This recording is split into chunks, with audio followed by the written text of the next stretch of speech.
അബിക്ക് നല്ല കോൾഡും നല്ല തലവേദന ഉണ്ടായിരുന്നു ഈ കഴിഞ്ഞ ദിവസം. അതുകൊണ്ട് തന്നെ പനിക്കാൻ പോകുന്നുണ്ടോ എന്നൊരു സംശയം. തുടക്കത്തിലേ തന്നെ ഡോക്ടറെ കാണിക്കുവാണെങ്കിൽ അതല്ലേ നല്ലത്. അതുകൊണ്ട് നമ്മൾ രണ്ടുപേരും കൂടി ഇന്ന് ഹോസ്പിറ്റൽ വിസിറ്റ് ആണ് കേട്ടോ. വൈറ്റൽസ് ഒക്കെ ചെക്ക് ചെയ്തിട്ട് നമ്മൾ ഡോക്ടറെ കാണാൻ വേണ്ടി കുറച്ചു നേരം വെയിറ്റ് ചെയ്യേണ്ടി വന്നു. ആ കിട്ടിയ ചെറിയ ഗ്യാപ്പിൽ നമ്മൾ രണ്ടുപേരും കോഫി കുടിക്കാൻ പോയിട്ടോ. വേറെ എവിടേക്കല്ല, ഗ്രൗണ്ട് ഫ്ലോറിൽ തന്നെ കുറച്ച് സ്നാക്സും കോഫിയും ചായയൊക്കെ ഉണ്ട്. മഴക്കാലം സ്റ്റാർട്ട് ചെയ്താൽ പിന്നെ അങ്ങനെയാണല്ലോ. ചുമ, ജലദോഷം, പനി. അത് വർഷത്തിലൊരിക്കൽ പനിച്ചില്ലെങ്കിലാണ് പ്രശ്നം. ട്രിലൈഫ് ഹോസ്പിറ്റലിലേക്കാണ് കേട്ടോ നമ്മൾ വന്നിരിക്കുന്നത്. ഇത് നമ്മുടെ വീടിന്റെ തൊട്ടടുത്തുള്ള ഹോസ്പിറ്റലാണ്.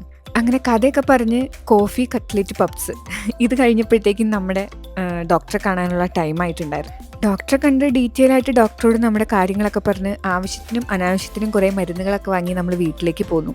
രഞ്ജു എൻ്റെ കാറിൽ കയറണ്ടാന്ന് ചുമ്മാ തമാശയ്ക്ക് പറഞ്ഞാണെങ്കിലും സോറി പറയാതെ കാറിൽ ഞാൻ ഇനി കയറൂലെന്ന് ഞാനും. ആ അഭ്യാസ പ്രകടനമാണ് കേട്ടോ ഇപ്പോൾ ഈ കാണുന്നത്. അപ്പം ശരി, പിന്നെ കാണാം. ബായ്.